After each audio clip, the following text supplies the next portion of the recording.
Also, ang iba sa inyo nafe-feel ko, with the 9 of Cups energy and the 10 of Cups, para sa iba, maaaring ikaw ay matagal ng single. And then, you have the 10 of Cups. Ang iba sa inyo ay posibleng getting married. Or, maaaring papunta na ang buhay mo to have a long-term commitment with someone.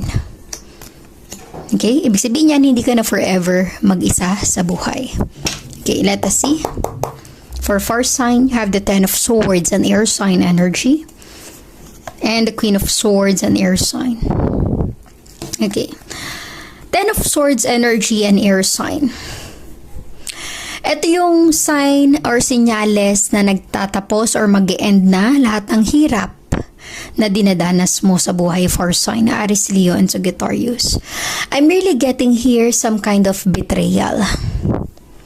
Maaring there's a cheating. There's so much sadness in your life. May mga taong hindi naging totoo sa'yo. May mga pangyayari sa buhay mo for sign na hindi naging maganda or hindi naging masaya. Puro kasinungalingan. Puro mga judgmental yung mga nasa paligid, kaya you have the Queen of Swords. Tingin ko for sign ng iba sa inyo, dinistansya mo ang sarili mo sa mga taong negative energy ang hinahatid sa buhay mo. Unti-unti mong dinidistansya ang sarili mo, kaya kung makikita mo 9 of Cups, mag-isa ka sa sitwasyon na ito noon, nag-iisa ka sa buhay mo.